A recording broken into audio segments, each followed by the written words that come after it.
At the end of the day, we're in a people business, and how we can help people be successful. My job is not to take credit. My job is really to help people do great work. And if I can be a part of that, a silent part of that, I think that's great. Welcome to RevOps Rockstars, in pursuit of unicorns. I'm David Carnes. And I'm Jarin Chu. Join us as we interview RevOps leaders to explore the challenges they have faced, the biggest lessons they've learned, and what they think makes a RevOps rockstar. This show is brought to you by OpFocus, on a mission to help companies run their businesses better by letting you focus on growth while we scale your operations. Let's get this show on the road.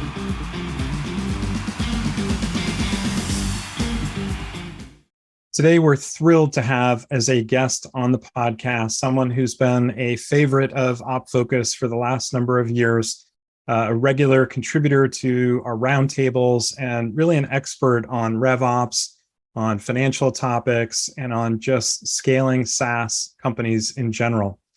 He's a senior director at JMI Equity. He's a seasoned advisor to their portfolio companies. I'd like to welcome Jeremy Curley to today's episode. Welcome, Jeremy.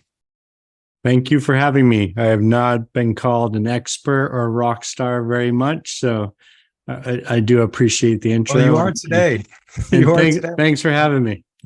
Jeremy, right off the bat, I'd love to dive in and say and understand from you, when a new company joins the JMI portfolio and your bat phone rings and you're called to parachute in to help them out, to evaluate where they are, what's going on with their operations, what are some of those areas in RevOps that you see the most issues in and that you start to review first?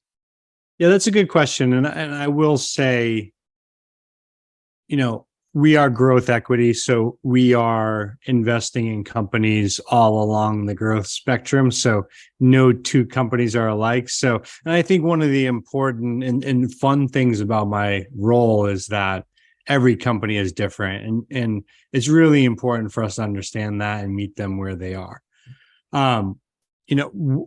When I think about areas we tend to focus on a lot, obviously, just data quality and really starting from a place of what are key metrics that drive success in this organization, and how do we make them as transparent as possible for the company and for us as partners to meet them where they are and help drive growth and improvement in those metrics. So I'd say data is one thing. From a RevOps perspective, segmentation is also something really critical. Whether you're a vertical market company, whether you sell into horizontal, we have firm belief that, really having a clear understanding of your ICP and where you have a greater right to win and where you have differentiation, what are the 2 to 3 things you do better than anyone else, and really understanding that helps form the basis for us to help in a lot of other areas around messaging, positioning, around adding additional data and accounts into the database, segmentation of the sales team, marketing resources, all of those things. So those would probably be the 2 key areas. But I would say, when we start, we have pretty good alignment with the executive team on what are the 3 to 5 key initiatives that will optimize value in the company. And our job is to wedge in where we can be helpful and where we want to, we could be strategic and help. We could get in the weeds right next to the executive teams and do the work. So we're very flexible in terms of our engagement approach. What I liked also, what you described here, Jeremy, is things what you just mentioned: understanding and clarifying ICP, making sure the differentiation is clear, the messaging and positioning, having reviewed your background and your experiences, which I know we're going to dive into later in the podcast. You have a very sales heavy background, sales ops, planning and strategy related to sales. And so when you describe these things, I'm obviously involved in marketing, the inner marketer in me gets really excited. I'm like, like the investors care about making sure not only are we doing the right things, but we're doing it with the right people, right? We are selling it to the right people first. So I'm wondering, given that initial sort of marketing centric focus, are there some things that you would do on the sales ops side, forecasting related, that are also kind of those first, 30 to 90 days that you'd want to review as well? Yeah, I mean, one of the first things, we do like predictable revenue, right? Like understanding the growth algorithm. So forecasting, and that's typically started in diligence, really understanding conversion rates, pipeline coverage, velocity of deals, how much in-quarter bookings or a starting pipeline, the pipeline waterfall, right? And really understanding the business. So forecasting definitely is something that is one of the early things we're working on. And we're a lot of times we're implementing a standard weekly dashboard. That's like a go-to-market dashboard that really shows, weekly bookings against like historical weekly attainment, along with pipeline coverage based on forecast category or stage, wherever they are. Because we don't want to, I think a lot of people fall into the trap of like, what is best practice, and let's implement best practice. But I'm a firm believer you got to meet organizations where they are, and you need to get alignment. And sometimes you got to move a little slower to eventually move fast and get to where you want to go. But definitely forecasting from that segmentation, a lot can come around territories, just quota, sales capacity. Do we have enough? What sales enablement? How do we onboard reps? How many reps do we need to meet our bookings plan? How many territories do we need? And a lot of times companies that have, 3 sales reps, and all of a sudden we're saying we're going to go to 12. They've never done that before. So that's somewhere we can lean in from a RevOps perspective and really be helpful. Oh, that's so interesting. You mentioned in your first answer, growth equity. And I'm curious if we come up a few levels and just if you could share with us, so JMI Equity, what is the investment thesis and how might it differ from other growth equity firms? Well, there's a lot of different models in private equity. I think growth equity, we're making investments a lot of times in companies that are between 10, 50 million in ARR. Probably the average is like 20 million in ARR, and they're growing companies. So, if you go earlier, sometimes some companies are really early, maybe don't have any revenue, right? Like they have a really good idea, and venture capital, is invested to make that idea a reality. I think growth equity, we have product market fit. We have customers. We have really good gross retention. We really do a lot of diligence on product to ensure that, we have good product quality. So we try not to take product risk. And so like at companies at a certain scale that are in that growth mode, that's where we're making our investments. And our job from an operator is to help accelerate that growth. Based on having invested in a lot of different B2B growth SaaS companies, being able to see around corners, understanding that, scaling growth can be very hard. And we've made a lot of mistakes, and we want to share those with the portfolio so they don't make them as well. It's so interesting. So you shared that you're investing in companies of different sizes, and they're in different points in their growth. I'm curious, how do you advise these portfolio companies to spend resources and target the right segments? Well, a lot of it comes to data. We invest in great leadership teams, so they know it. They've just have seen it in day to day. They're in the business more than we will ever be. So they understand their business. So they know intrinsically like where they win more.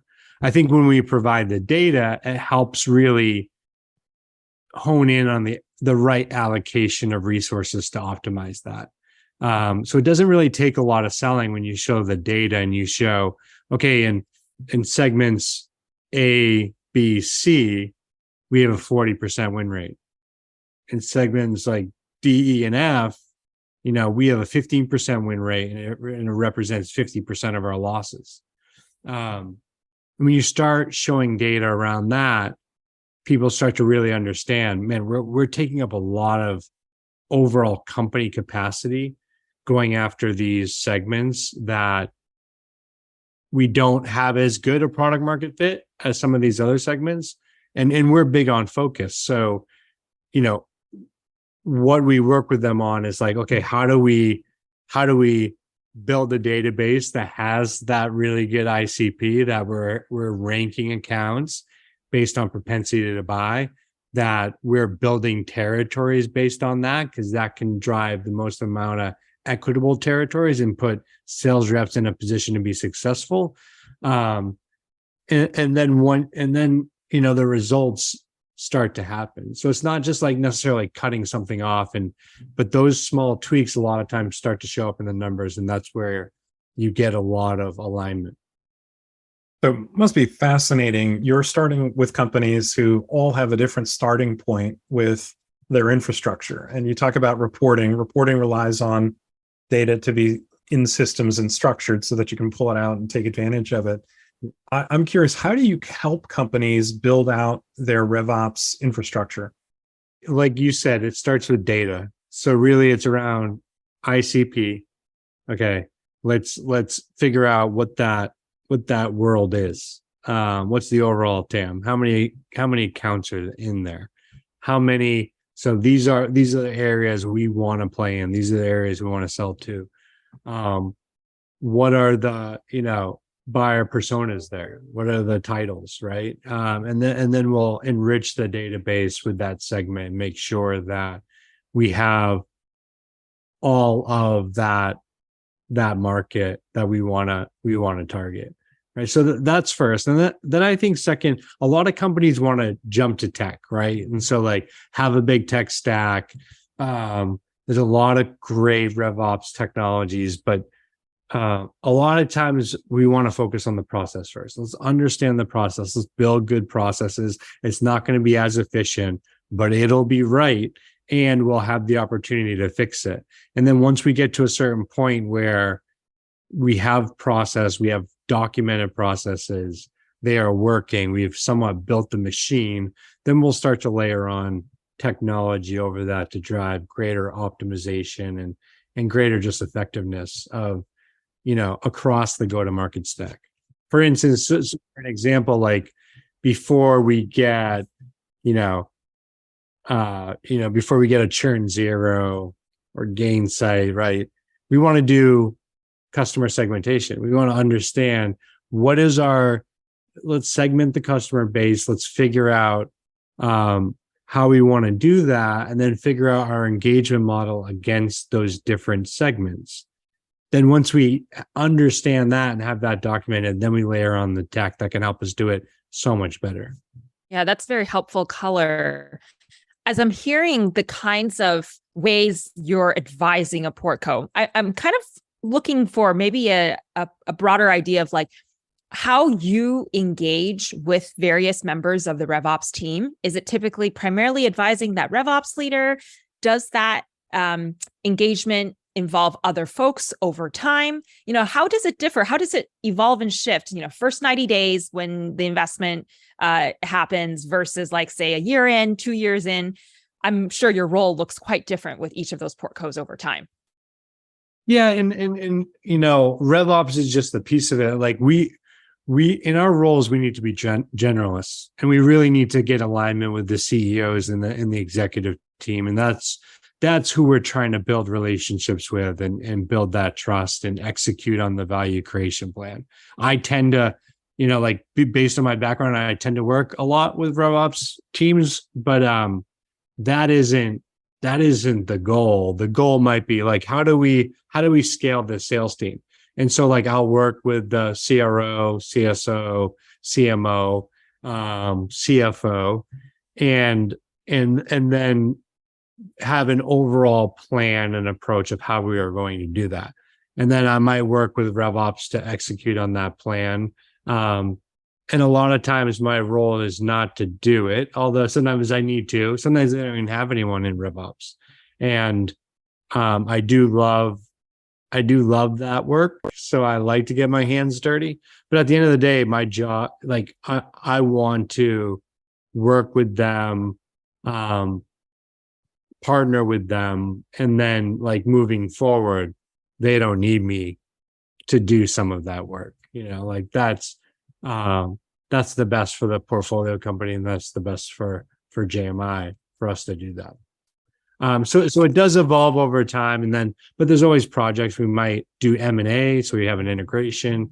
So there's a lot of different projects that come up. We might need to implement CPQ. David, we've done some of those together. So like then sometimes it's very big projects. Sometimes it's initiatives. But I always try to stay close to RevOps, because that is where a lot of the reporting and business transparency, and just that knowledge cadence comes from. So having a good alignment with the board, with the executive team on what are the KPIs, how much are we going to be looking at them, when are we going to be looking at them, in what format, what's the definition, when are they going to be sent out?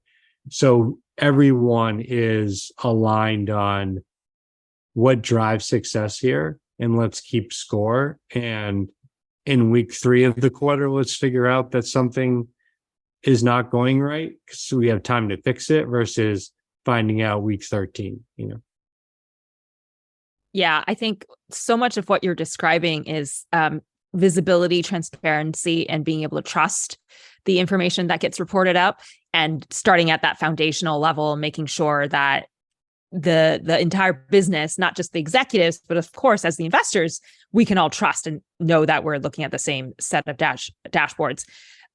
With so many of the RevOps audience we have for the podcast, the folks that are listening, would you say, like, are there anything they could do or they should do more of if there's an operator like yourself involved that they should be taking advantage of? Like, how would you encourage them to work with you so that they're maximizing kind of the value that they can get from you as an operator?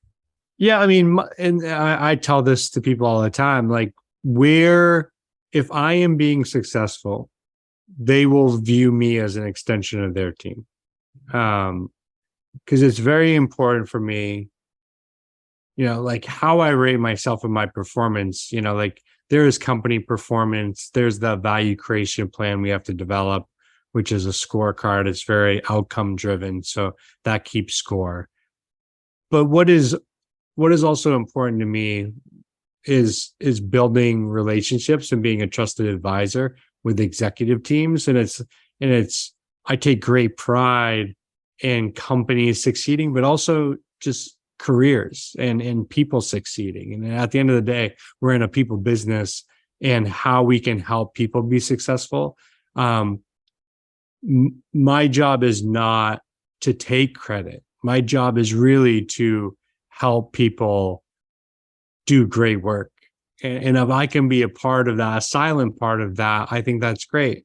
And so how I try to position that with people is just like, you mentioned the bat phone. I use that term all the time. You have the bat phone. Call me nights, weekends, whenever you need advice. If you're struggling with something, use me as a resource, use me as an extension of your team. And it's, at the end of the day, it's still your work. I am only there to help you and make you successful. So I think people taking advantage of that, and a lot of people do. And then I think another key thing is just to drive as much business transparency and communication as possible. Because like I said, in the best situations, the best companies have that early sounding alarm when something isn't going good. And having more resources that can look at that and figure out what we need to do to understand the root cause and improve that, the better we all are. And I think, the one thing that separates, when I think about great RevOps leaders versus others who are also good, data tells a story. So when you look at a spreadsheet, some people just see a bunch of numbers. Some people see a story. So sometimes I get this spreadsheet or this data analysis and I look at it and right away I'm like, this can't be right because this story just doesn't make sense. Right. But really good RevOps leaders will review that and they'll catch it. And they're already, I think they have a curiosity to really understand why things are the way they are and what are the different variables that feed into this bigger KPI, and what levers can we pull to really drive improvement in that. And when they see that story doesn't jive, they're already diving in, finding the root cause, coming up with areas of opportunity to drive improvement. What really strikes me in your answers, Jeremy, is not only in how thoughtful you are sharing the way you're approaching all of this, but also I think that real sense of shared success and collaboration comes through very clearly. Obviously, as a private equity investor, the success of the business, success of that team will positively reflect on each of you. And in a real way, you are in the same boat together. Mm-hmm. And so I'm going to push you just a bit more and ask kind of the flip side of the coin of the question I just asked, which is, are there times, you mentioned they're really great RevOps leaders. Are there times when a RevOps team might disappoint you, where they might not be spending time and resources in the right place, where they might not be seeing that story and, kind of sharing this contradictory data? What are some examples of that? And how would you advise folks to prevent that from happening? I mean, we all started somewhere, right? And I think, when I first started in RevOps, it was all about the data. It was all about the spreadsheets. And one of the key things I learned is that data is great, but at the end of the day, it's the people and it's the execution that actually drives all the value. So get out of the spreadsheets. So my first approach to that is to try to be a mentor, to try to help them. And if that takes me working late and doing some of the work, that is perfectly fine.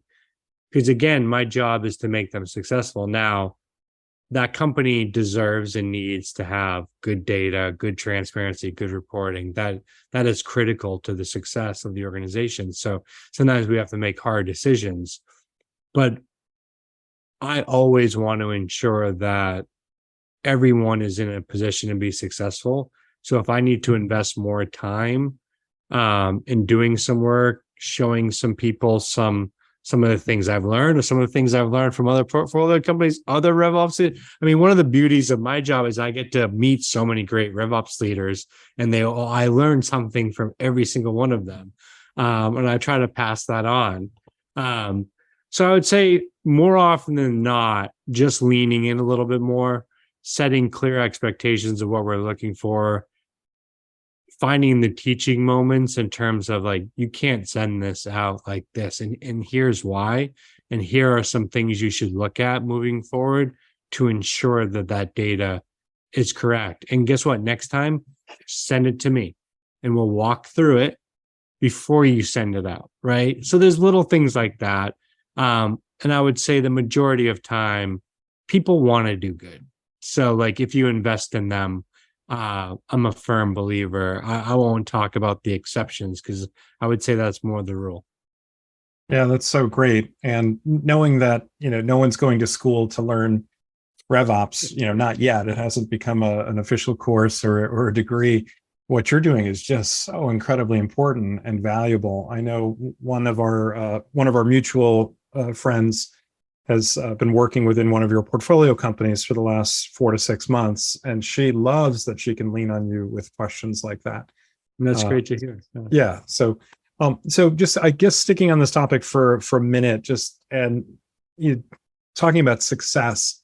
How do you measure RevOps success across the portfolio?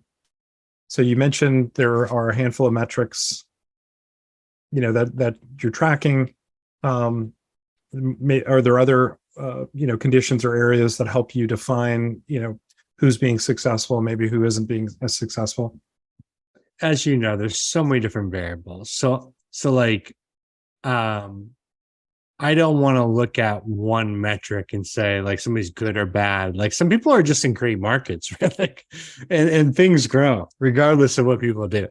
I would say the things I do focus on are obviously hitting budget. Like forecast accuracy, I think is something that's really important, right? And if you understand the data, and if you put in the work to understand the correlations and what drives bookings and, like velocity, conversion rate, stage conversion, you can get pretty good at forecasting. There's a lot of great technologies out there that help you do that even better.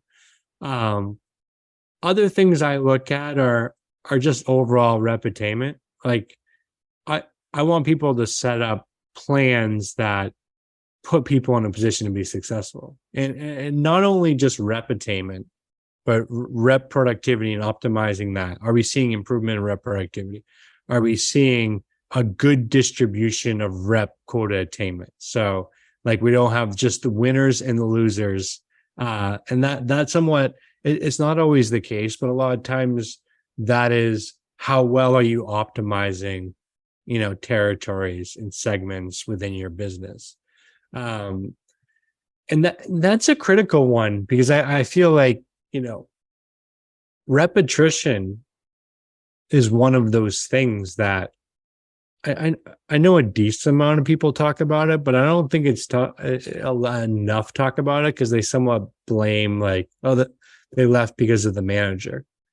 But then I look at some of these stats and I'm like, they left because you gave them a quota that was not attainable and they did not make money.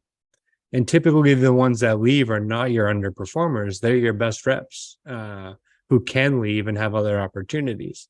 So, probably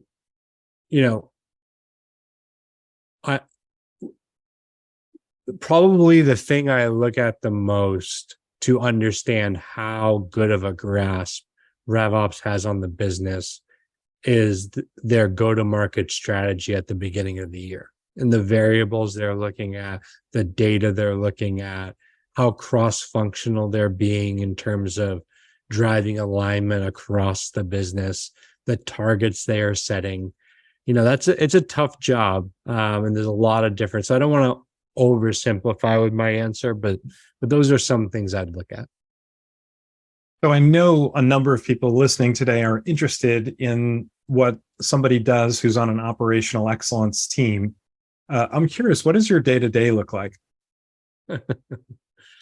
Every day is the reason I love this job. I feel like I have the best job in the world. It's a lot of, there's context switching a lot. You're in internal meetings. You're potentially meeting with a CEO on an update on the value creation plan. You're meeting with a CMO who's looking to improve demand gen. You're interviewing some people that we're trying to hire in the portfolio. You're meeting with RevOps on helping them build out a forecast. I have a customer segmentation call tomorrow. I have a call tomorrow around implementing renewals in Salesforce, and that's right before a board meeting that I'll attend. So like it goes across the board in terms of meeting with executive teams. Some are projects related. Sometimes some I'm trying to go deep. Some I'm just trying to give advice or get status. But it is all across the board. Cause like I said, from our seat, we need to help the portfolio any way we can. That's how we add value. So however they need us, we try to be there or bring the resources that can really execute on that. So every day is different, every week's different. But what I always tell people, it's all work worth doing. And that's why I feel like it's the best job. Yeah, it's just so fascinating. And I know that you you're so gracious to spend this time with us. You've probably been on 15 back-to-back calls already today with portfolio companies all over. So I bet that there are a number of ways to measure the success of the operational excellence team. Are the portfolio companies able to scale? Yep. Because you're investing and they're starting at all different parts or all different places with their processes, with their tech stack, with their data, with their analytics. So how would you say that your team is measured, just sort of given all the variables? Yeah, I mean, at the end of the day, it's company performance. And I think taking that down a level, it's the value creation plan. We have alignment on the 3 to 5 things that are going to optimize value in the company. And then, we work, at JMI, it's one team across the deal team and our operating group, but we work together to make sure we're executing on that value creation plan. And they're the value creation plan is very outcome oriented. So that's really the scorecard. And then if we execute on that and performance still isn't better, we need to reassess and really look to say okay, those were the 3 to 5 things. We executed on them. We still have areas of opportunity. Let's figure out what we can do to help drive improvement here. And this is not in a silo. This isn't in some room. This is with the company and figuring out how we can work together to optimize growth. And, we've had a lot of that over the last few years. There's been a lot of change, and that might be underestimate all the different types of change we've seen. And there's a lot of uncertainty. So we've had to do a lot of that, but I think being aligned with the portfolio is the most critical thing, because then you can move fast, then you can see around corners, you can figure out when things aren't going to plan, and then reassess and then execute. So I want to shift gears and talk about due diligence for a moment. Your people that do what you do invariably are involved in vetting companies that might become part of your portfolio. I'm curious, within RevOps, is there something that's a red flag when you're doing due diligence that just sort of makes you pause or have concern specific to RevOps? Yeah, specific to RevOps, I would say I'm going to go back to the ICP. Not being able to clearly define where you win and why you win. I think that's one. I think not having a clear growth algorithm, right? Not having predictable revenue in any way, right? And it seems very lumpy. And guess what? There are businesses that have, closed 1-2 deals a quarter and are great. But I still think you have a growth algorithm there, and you can understand that, and you're not maybe looking at it quarterly anymore. You're looking at maybe 2 halves to the year or yearly. But I think, when there doesn't seem to be when you look back at the data, when you look at it, just doesn't, you don't know what you need to do to really drive, because we're growth equity.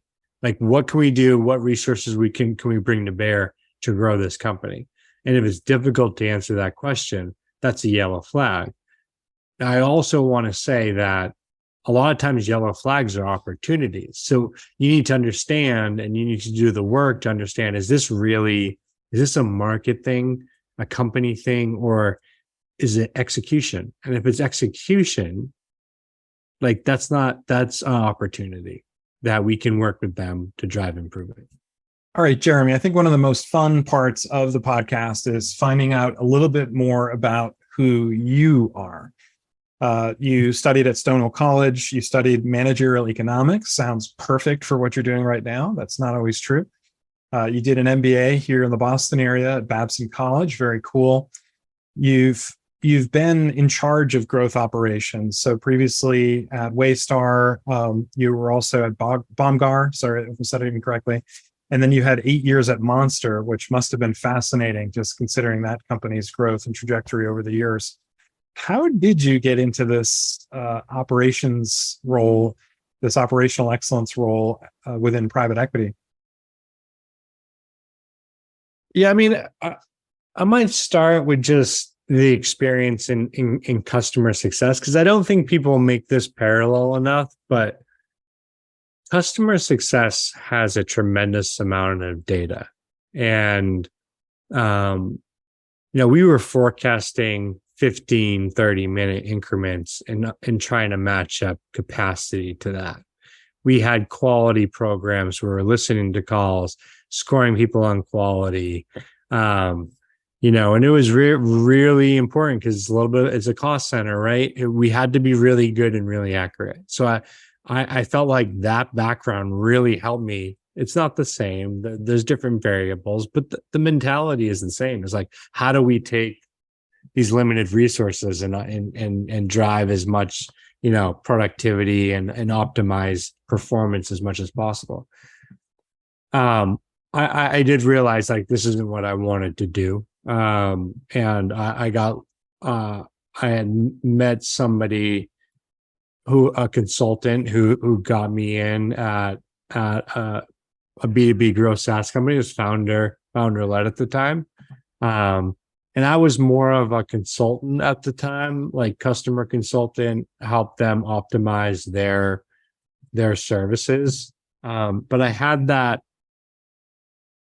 again, I had that curiosity to understand why things are the way they are. So I started looking at data, started looking at Salesforce, understanding conversion rates and those things. And luckily the head of sales noticed, and he brought me over and said, like, I know you haven't done this before, but you're asking the right questions. You're looking at the right data. You're wired that way. I think you'd be successful here. So that's how I got my start. And I've loved it ever since.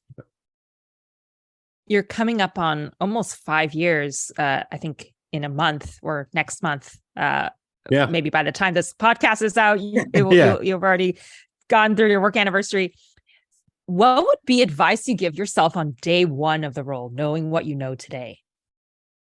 That is a good one. It is a much different role. I think when you are in a company and you have a team, the first 3-6 months you're building equity, and for the most part that stays with you, right? Like all the people, and you can just get in execution mode. In this role, you're building equity every day. You're meeting new companies every day, right? Like so there's a challenge. I think my advice would be a sponge, build relationships, and continue to learn, right? Like, and don't try to do too much, right? Like I do feel like when you start, you're always trying to add as much value as possible. And that's something I've always struggled with. Like the most stressful times in my career have been where times that I felt like I wasn't adding as much value as I could to organizations. But I would say stick with it because it isn't easy. The first year is probably pretty tough when you're moving from that type of structure to this type of structure. It's just different skill sets. So I might give a few books. There might be some additional feedback, but I would just say learn as much as you can, stick with it, ask questions, and find ways to add value. We're coming up on probably 30 some episodes on the podcast, and it's awesome. At least probably like a half dozen of the heads of RevOps on the podcast have mentioned, as part of their career bucket list, they would at some point love to work in an operating excellence team or maybe work in private equity.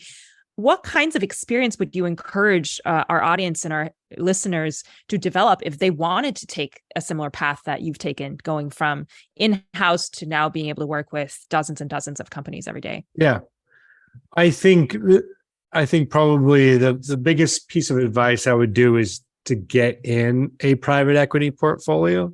I do feel like RevOps works with private equity more just because of the nature of their job. They own a lot of the data and they're presenting a lot of the data. So I would say do hard things. I mean, M&A integration,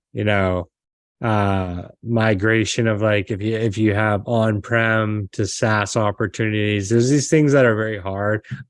CPQ implementation, like those cross-functional projects that really show your ability to work with people who you might not have authority over and execute and get things done. I think that tells a lot about a person. But I would say like getting into a PE portfolio company would be this first step. So, Jeremy, you and I have had lots of conversations over the last number of years as part of roundtables and other situations where we're digging into a topic. You seem all in every conversation, and I love that. I think it's fantastic. Really willing to get down into the weeds to dig through something and whatnot. I'm curious, after these back-to-back-to-back days that you must have, Zoom call to Zoom call, challenge to challenge that you're solving, how do you unwind from all this? Do you have any advice? I still struggle with this. Like we all have hard jobs, and I have a family I care about. And I'm always trying to be better in every aspect. And so some of the key things that I've found is like work out as much as possible. If I don't work out for a couple of days in a row, like I'm sluggish, like I don't have the energy, I don't have the mood. So that's critical. And like I try to create intentional habits that will allow me to be intentional and present for the things I care about.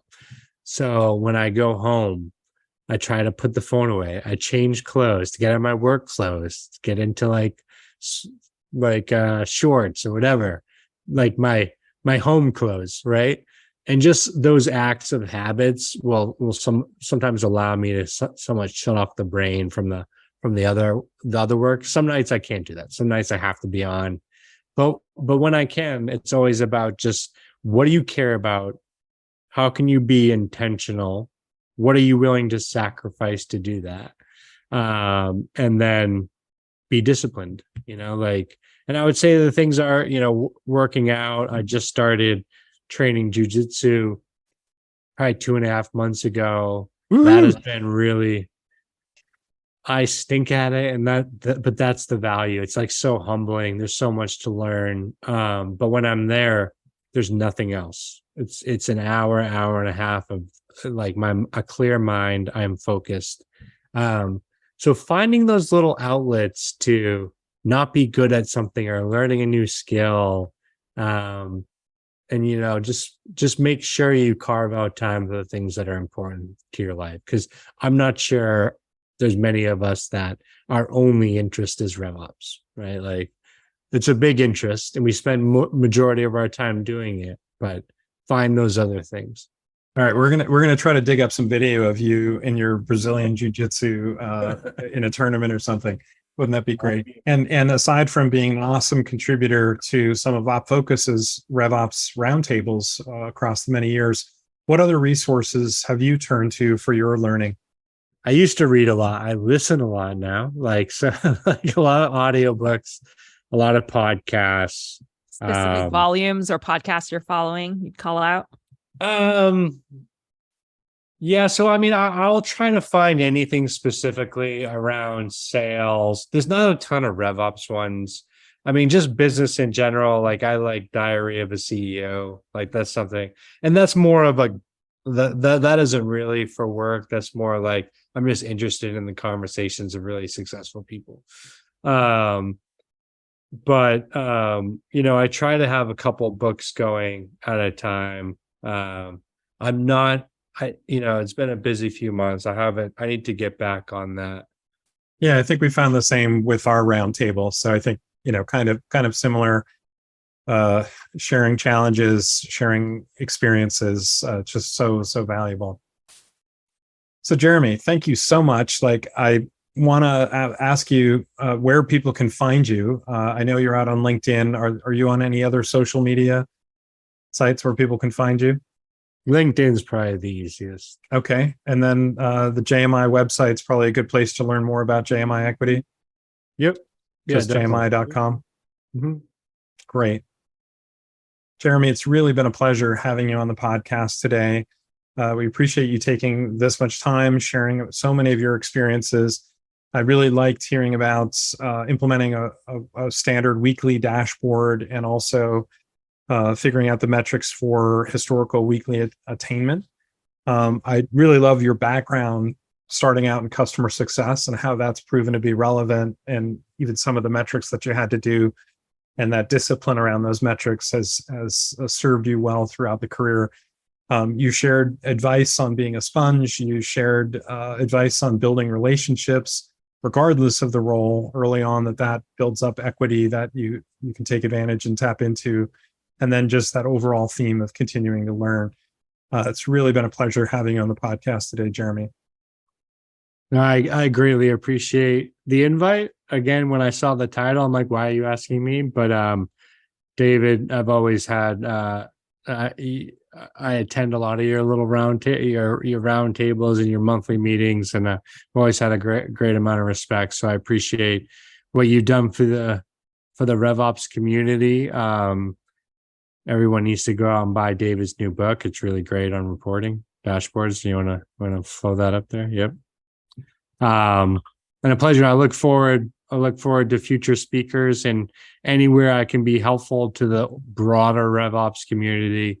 Look me up. I'm available, and call me, send me an email, connect with me on social media. I would love to meet you. And I also want to thank our audience for continuing along with our show for the last almost 20, 30 episodes, listening to our chit chats and conversations with amazing people like you, Jeremy. And, for me, I'm most interested in at some point seeing you choke out someone on the mat, practicing BJJ, and then leaving RevOps just far in the dust, not needing to worry about solving business problems and just focusing on the mat. Loved everything you've shared today. You bring so much humility and also just this sense of, hey, we're growing together, we're collaborating together, we're in it together. The teaching moments when you described how you found those opportunities to educate a RevOps leader, assuming that they have the best intentions, that they want to do better. It really made me think how, that growth equity operating excellence role feels a bit like a parent for a growing business, and really enjoyed all these lessons and gems you've shared. So thank you again for taking the hour to share with our audience so much from your work today. No, I greatly appreciate it. Appreciate the words, and I appreciate your time as well. And look forward to future conversations. Wonderful. And this has been another exciting episode of RevOps Rockstars. See you next time. Stay classy, Rockstars. And that wraps up another episode. Thank you so much for joining us. For show notes and other episodes, visit RevOpsRockstars.com. RevOps Rockstars is sponsored by OpFocus.